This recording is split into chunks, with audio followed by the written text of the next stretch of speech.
teknik kita pada saat hujan dengan tidak hujan itu berbeda. Ada perbedaan ya.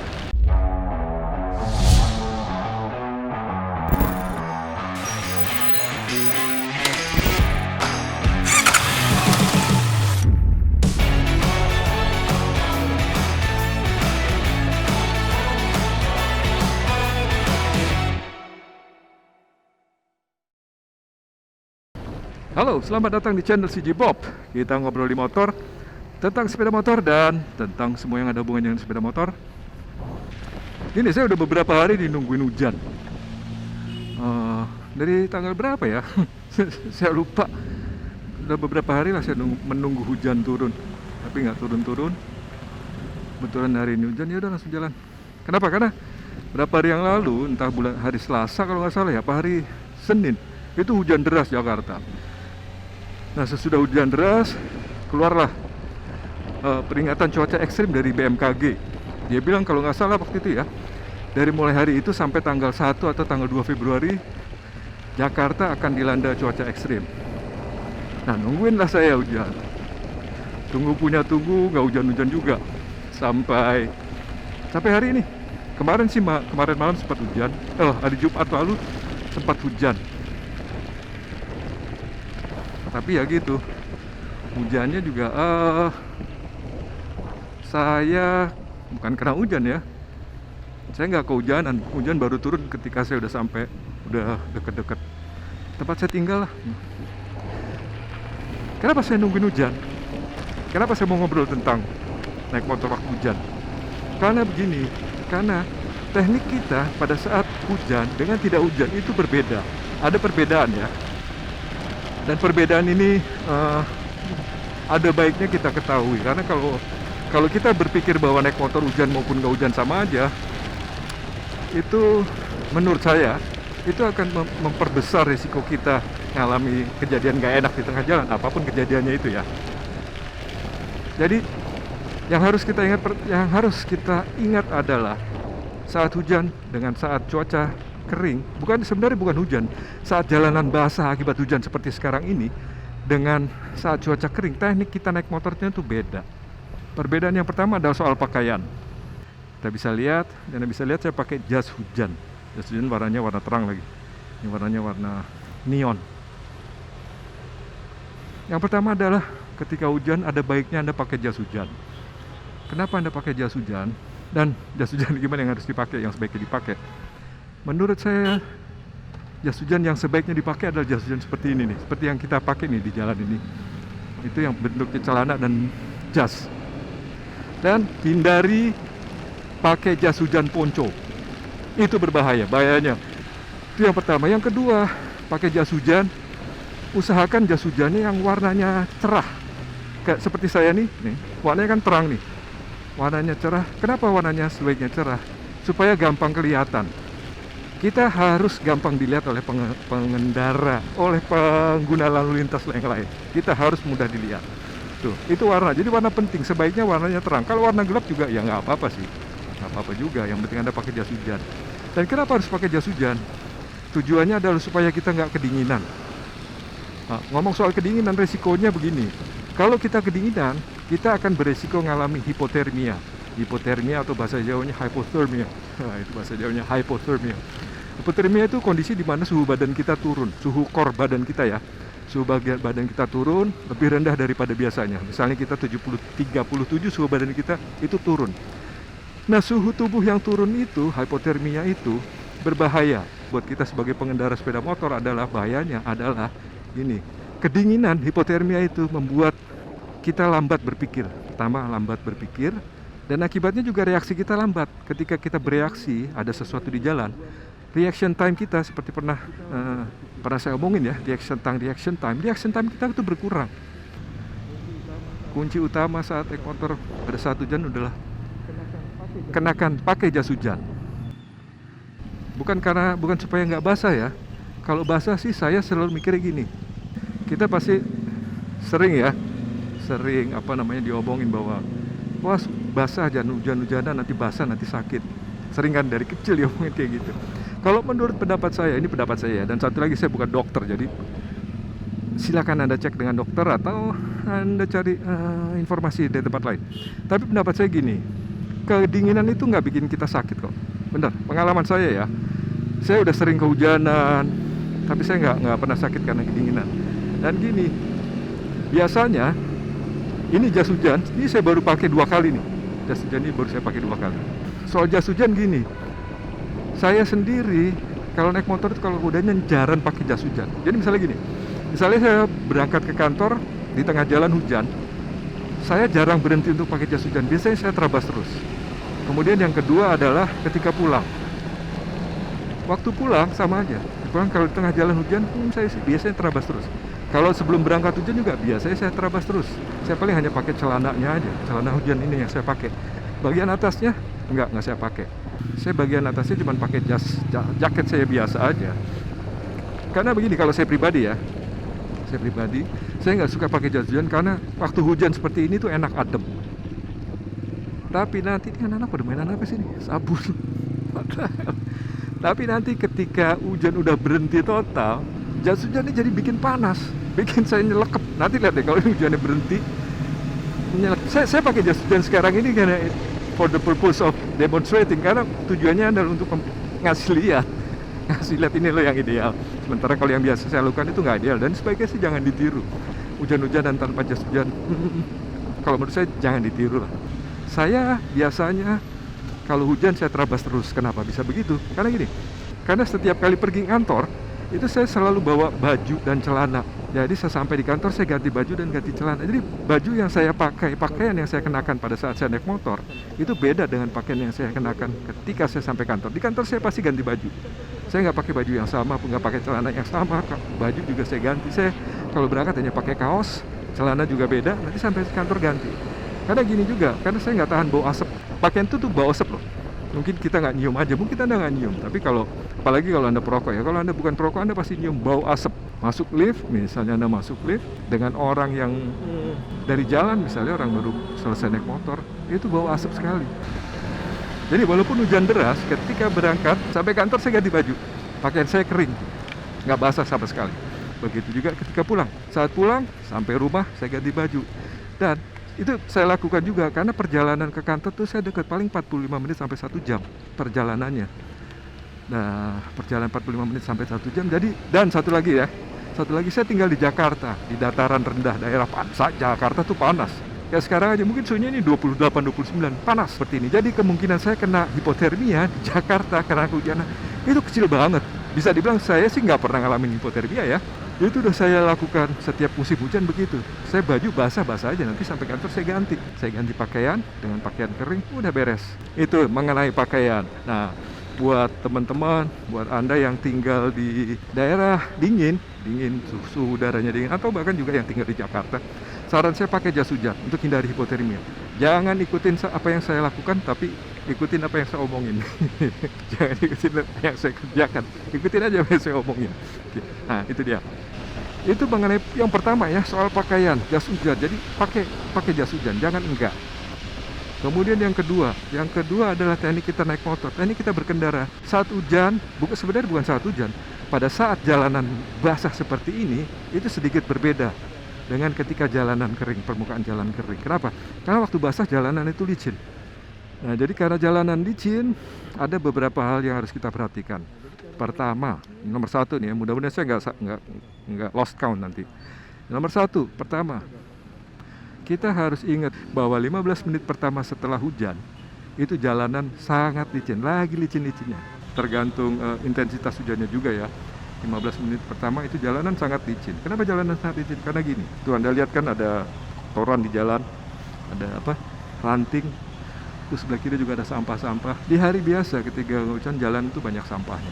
Orang buang sampah sembarangan, kemudian puntung rokok, uang makanan, bungkus makanan, plastik makanan, kertas makanan, banyak lah Anda sebutin, semuanya ada di jalan.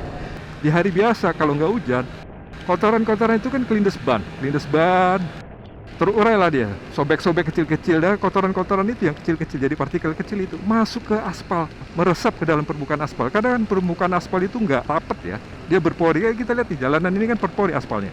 Dia masuk ke permukaan aspal dan stay di sana waktu kering. Waktu hujan turun, Itu kenapa saya bilang 15 menit pertama, waktu hujan turun, ketika 15 menit pertama hujan turun, kotoran yang tadinya kesimpan di dalam pori-pori aspal itu tadi keluar, kena air. Nah kalau hujan terus, nggak berhenti lagi hujannya, tambah deras, kotoran tadi akan kebilas, jadi bersih.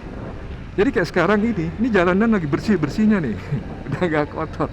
Jadi tingkat licinnya beda dengan tadi, waktu baru pertama kali 15 menit pertama hujan, beda. Sekarang udah nggak terlalu licin, karena jalanannya udah bersih. Udah agak-agak terbebas dari kotoran, dari plastik dan sebagainya. Jadi yang pertama adalah waktu hujan, Anda harus waktu hujan 15 menit pertama baiknya ditunggu. Kalau mau ditunggu, kalau enggak bisa nggak apa-apa sih. Jalan terus. Kalau Anda lagi di jalan, kemudian kehujanan, ya nggak perlu nunggu 15 menit juga. Yang penting Anda sadar, Anda tahu bahwa jalanan ini lagi licin-licinnya. Jadi Anda akan lebih hati-hati. Itu yang pertama. Kemudian yang kedua, masih kaitannya dengan licin. Jalanan yang licin membuat ban kita cengkeramannya berkurang 80% dari kalau jalanan nggak basah. 80% kemampuan cengkeramnya. Nah, waktu jalanan basah seperti ini, itu harus kita ingat. Kenapa? Karena cengkeramannya berkurang. Anda harus hati-hati pada saat ngerem. Ya, kenapa harus hati-hati? Anda harus ngerem lebih awal. Kalau biasanya gini, misalnya di lampu merah. Misalnya di lampu merah, perempatan lampu merah, mungkin biasanya Anda ngerem ketika jarak Anda dari lampu merah tinggal 25 meter. Udah dekat lagi lampu merah baru Anda ngerem. Nah, itu kalau cuaca kering ya. Kalau jalanan basah karena hujan, coba ditambah tuh distance-nya, jarak remnya. Jadi misalnya biasa 25 meter, tambah jadi 50 meter. Karena itu tadi, karena stopping distance Anda pasti bertambah pada saat jalanan basah. Ya, itu yang kedua. Kemudian yang ketiga adalah pada saat Anda ngerem, pastikan bahwa ban motor Anda dalam keadaan tegak. Maksudnya apa sih dalam keadaan tegak? Jadi jangan ngerem pada saat Anda belok. Jangan ngerem sambil belok, sambil nikung, itu berbahaya. Kalau Anda mau ngerem, Anda remlah sebelum Anda belok. Ketika Anda sudah masuk di tikungan, sudah mulai belok, lepas rem Anda. Saya tuh sering, sering juga saya namanya trail braking. Di tikungan itu saya ngerem sambil belok, saya ngerem. Udah dimasuk dalam tikungan, saya ngerem. Sebenarnya itu cara yang nggak oke ya. Yang benar adalah, yang bagus adalah sebelum masuk tikungan, Anda kurangi kecepatan dengan cara ngerem. Begitu motor mulai belok, lepas rem Anda. Nah, kalau hujan, itu yang harus Anda lakukan.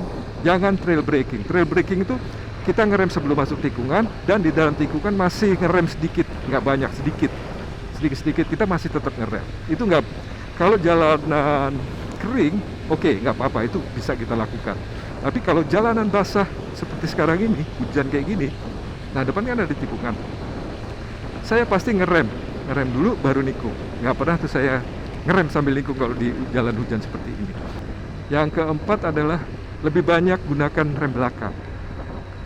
Nah, biasanya saya setiap hari tuh kalau saya naik motor, saya kebanyakan pakai rem depan.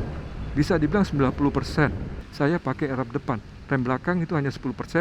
Dan biasanya saya pakai pas kondisi lagi gini nih, kayak jalan gini pelan-pelan, itu saya pakai rem belakang. Tapi kalau enggak saya pakai rem depan.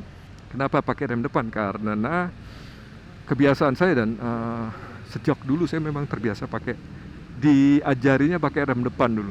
Pada saat hujan, itu diubah tuh. Saya mengubah teknik ngerem saya. Jadi misalnya biasanya 90% saya pakai rem depan, sekarang mungkin 60% rem depan, 40% rem belakang. Saya pakai hampir seimbang lah. Hampir seimbang dua-duanya, tapi nggak juga sih, masih tetap dominan rem depan. Tapi saya sadar betul bahwa saya rada-rada banyak pakai rem belakang. Kalau kita ngerem, motor kita kan akan nukik nih. Karena jalanan licin, dia nukiknya berkurang. Traksi di ban depan itu berkurang, harus ditambah dengan rem belakang. Karena kalau cuma ngandelin rem depan aja, nggak berhenti motor kita. Jadi harus dua-duanya. Itu, yang keempat. Nah, yang kelima masih kaitan juga dengan rem tekniknya. Pada saat ngerem, kita harus lihat-lihat nih, jangan ngerem di atas marka jalan kayak gini, itu bahaya banget. Ini marka jalan seperti ini nih, dia sangat licin. Ini saya lewatin nih, itu licin banget. Kalau Anda mau ngerem, jauh-jauh dari marka jalan. Jangan di atas marka jalan, karena itu licin. Marka jalan seperti ini, itu dia cat ya, bukan aspal, cat, jadi licin. Kemudian juga selain marka jalan, Anda juga harus hati-hati sama mata kucing. Mata kucing di jalan, kan banyak tuh mata kucing sekarang. Itu juga Anda harus hati-hati. Kalau usahakan pada saat ngerem, jangan di atas mata kucing. Atau benda apapun, ada plastik, ada apa, hindari. Jangan ngerem di atas benda-benda itu, karena besar kemungkinan Anda akan jatuh. Nah ini saya kasih lihat video ini, saya pernah bikin video ini beberapa tahun yang lalu ya, saya masih naik Ducati. Beberapa tahun yang lalu saya baru pulang, itu saya jalan pulang, seperti bisa dilihat kan, saya ngerem di situ, dan itu ada benda mengkilat, itu apa?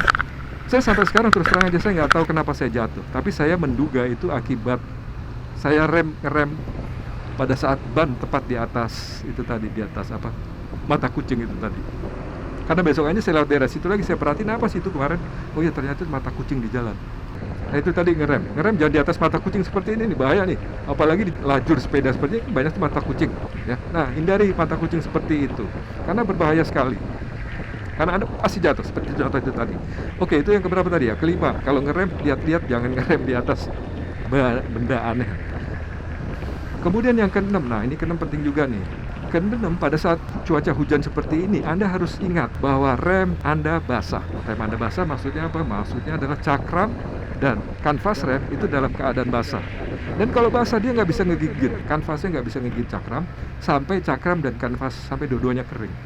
Resikonya tuh gini, kalau kita lupa bahwa rem kita basah dan gini. Saya juga pernah ngalamin kok beberapa kali. Lagi jalan gini nih, terus kita harus ngerem mendadak karena basah, remnya basah, cakramnya basah. Si kanvas nggak langsung ngegigit, nggak langsung berhenti, nggak bisa ngegigit, ngelinding dulu. Licin kan, licin kalau basah kan licin kan. Nah butuh beberapa putaran ban ya, putaran si cakram itu sebelum cakramnya kering.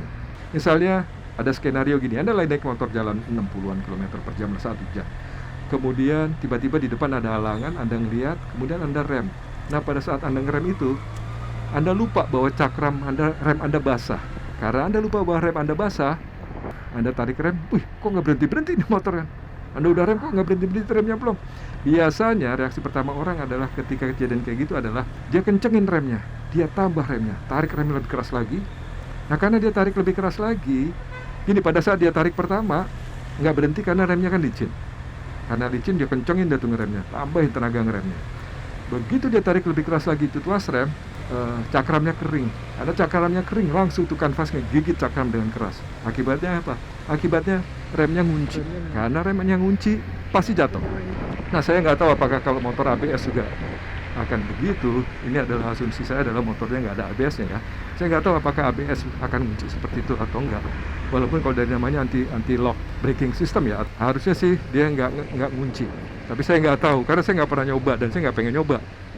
Kenapa nggak pengen nyoba? Karena saya kalau ngerem lebih hati-hati pada saat jalan hujan, jalanan basah. Itu yang keenam tadi. Terus yang ketujuh adalah Anda harus berhati-hati sama genangan air. Genangan air di jalan. Kalau ini kan basah semua nih, nggak masalah. Tapi kalau Anda melihat ada genangan air, ada satu tempat yang kelihatannya punya genangan air lebih, hati-hati. Bisa jadi genangan air itu tuh nutupi lubang di jalan. Kalau Anda masuk lubang itu, tergantung berapa dalam lubangnya, resiko jatuh lumayan tinggi atau mungkin motor Anda jadi masalah buat motor Anda. Saya punya cerita pengalaman. Dulu saya pernah jalan di daerah Jawa Tengah, saya lupa di daerah mana, hujan kan. Di tengah jalan itu saya nggak tahu karena saya nggak hafal daerah situ ya, ada genangan air. Saya jalannya lumayan kenceng, ada genangan air, saya terabas saja. Begitu motor saya masuk kayak genangan air kayak gini nih mungkin nih, seperti ini cukup dalam tuh. Atau ini dalam nggak ya? Coba saya pelan-pelan sini. Ini nggak dalam. Ini juga dalam kan? Ini dalam kayaknya. Ya lumayan dalam. Nah itu lubangnya itu rupanya lumayan besar dan dalam. Karena motor saya masuk itu kubrak, suara keras sekali. Saya hampir jatuh. Saya dengar suara keras sekali. Nah tapi saya jalan terus. Saya pikir nggak ada masalah ya. Saya baru tahu ada masalah ketika saya sampai di daerah Tegal. Jadi Tegal, saya mau ke Brebes, mau keluar kota Tegal tuh di jalan besar tuh, ada jalan raya kan. Ada lampu merah yang jalanannya lurus dan panjang itu. Ada lampu merah, saya ngerem. Pas saya ngerem, motor saya itu V-Styling. V-Styling itu ngelintir-ngelintir gini. Itu namanya V-Styling. Kaget banget, motor saya V-Styling itu cukup panjang. Untungnya nggak jatuh. Di lampu merah saya kaget kan, kenapa nih motor saya nih? Akhirnya saya setelah lewat lampu merah itu saya minggir, saya cek kenapa. Nah rupanya benturan masuk lubang itu tadi itu membuat seal fork saya jebol. Jadi fork ini kan ada sealnya tuh, sealnya jebol saking kerasnya itu benturan. Untung nggak jatuh, itu untung terus loh. Untung nggak jatuh, benturannya keras sekali dan fork sealnya jebol. Box sinyal jebol akibatnya apa? Akibatnya olinya keluar semua, olinya bocor pelan-pelan, dikit-dikit. Setiap ada benturan masuk ke, ada guncangan, olinya keluar sampai akhirnya mungkin olinya habis kali, tinggal dikit. Nah, kalau oli dalam suspensi habis, oli depan oli belakang, waktu dipakai ngerem pasti V-Styling, udah pasti motornya goyang-goyang nggak keruan. Nah, itu yang terjadi, dan itu yang saya alami. Sebelum itu juga saya tahu, saya ngalamin sih sebelum masuk Tegal ya, itu di daerah Alas Roban. Waktu itu Alas Roban lagi di jalannya sedang dibeton. Nah, waktu jalan di beton itu, saya ngerasa banget, ini kok motor keras amat nih, gudug sepanjang jalan sampai kepala saya sakit. Tapi saya nggak mengira itu akibat suspensi jebol, saya nggak menduga itu. Saya baru tahunya setelah saya berhenti. Dan itu Tegal tuh lumayan jauh itu perjalanan itu. Setelah di Tegal itulah saya baru tahu. Dan sesudah itu saya jalannya pelan-pelan, hati-hati banget, nggak mau ngerem mendadak, nggak mau kenceng-kenceng juga. Akibatnya perjalanan jadi lama, ekstra lama. Itu tadi. Jadi hindari lubang, hindari genangan air, karena ada kemungkinan itu jebakan tuh, ranjau. Jebakan maksudnya jebakan apa? Jebakan maksudnya adalah ada lubang di situ yang dalam. Kalau Anda nabrak lubang itu, besar kemungkinan suspensi depan Anda jebol atau rusak, atau lebih parah lagi, Anda kemungkinan terjatuh. Itu. Kemudian juga hindari juga genangan air yang berwarna-warni. Nah, sering kan kita lihat misalnya siang-siang naik motor nih, kita lihat ada genangan air yang warna-warni. Genangan air yang warna-warni itu artinya genangan air itu bercampur dengan oli, entah oli atau dengan minyak atau dengan bensin, karena itu berwarna-warni. Nah, itu sebenarnya tanda buat kita untuk jangan deket-deket atau hindari itu, atau ekstra hati-hati kalau lewatin genangan air seperti itu. Kemudian satu lagi, yang ke-8 adalah jaga kecepatan Anda pada saat hujan. Nah, jaga kecepatan itu gimana? Kalau saya tuh gini, kayak ini sekarang nih, walaupun udah nggak hujan udah agak berhenti, ini kaca helm saya tuh ada bintik-bintik airnya. Karena itu saya nggak mau kencang-kencang jalannya, saya jaga kecepatan, nggak mau kencang-kencang lah, pelan-pelan. Terutama juga bahayanya adalah kayak genangan air seperti ini. Nah, ini nih bahaya nih, saya nggak berani kencang-kencang. Bahaya paling besar itu tadi, pada saat hujan Anda jaga kecepatan, karena traction Anda ketika Anda ngerem itu waktu hujan itu berkurang. Daya cengkeram ban kita pada saat hujan itu berkurang banyak. Dan juga satunya lagi bahaya yang mengintai kita pada saat hujan adalah hydroplaning. Hydroplaning, atau kalau kita di sini saya sering baca namanya aquaplaning. Saya bingung tuh waktu aquaplaning itu apa ya? Oh, rupanya yang dimaksud adalah hydroplaning. Karena saya taunya hydroplaning. Nah, itu bahaya juga, itu resiko juga, walaupun resiko motor nggak sebesar kalau mobil, tapi resikonya ada. Buat yang pengen tahu hydroplaning itu apa, gini, hydroplaning itu Anda tahu orang main ski air kan? Nah, itu hydroplaning itu dia memanfaatkan hydroplaning untuk meluncur di atas air, kayak gitu, itu hydroplaning. Nah, biasanya mobil, ada satu penelitian di Amerika ya, dia bilang begini, mobil yang jalan dengan kecepatan 90 km per jam, 60 mil per jam, ketika dia ngelewatin air yang sedalam 1 cm, genangan air sedalam 1 cm, dia hydroplaning, dia skid, kayak ski air itu, karena itu bahaya. Nah, buat kita, resiko kita sebagai pengendara motor agak sedikit lebih kecil, tetap ada resikonya, tapi lebih kecil daripada mobil. Nah, walaupun resiko lebih kecil, tapi kita harus hati-hati, ekstra hati-hati. Kenapa? Karena kalau mobil, misalnya mobil skid, tergelincir akibat hydroplaning, kemudian terbalik itu mobil, paling tidak masih ada pelindungnya lah. Orang di dalam mobil kan dilindungi oleh bodi mobil, rangkanya, kemudian dilindungi juga dengan dengan seat belt. Jadi nggak langsung berbenturan dengan permukaan tanah. Nah, kalau kita pengendara motor, kalau kita kena hydroplaning terus jatuh, kita langsung bersentuhan dengan aspal. Oke. Jadi kesimpulannya, waktu hujan teknik naik motor kita agak berbeda. Yang pertama perbedaannya adalah kita harus pakai jas hujan. Satu, kemudian pilih jas hujan yang warnanya terang seperti ini supaya kelihatan. Kemudian yang kedua adalah teknik naik motor kita juga berbeda. Cuaca kering dengan cuaca hujan itu berbeda. Kenapa? Karena pada saat hujan permukaan jalan licin, jadi teknik naik motor Anda juga harus disesuaikan dengan kondisi jalan. Oke, sekian dulu obrolan kali ini. Mudah-mudahan obrolan ini ada gunanya dan ada manfaatnya buat kita semua. Jangan lupa like and subscribe, dan ride safe.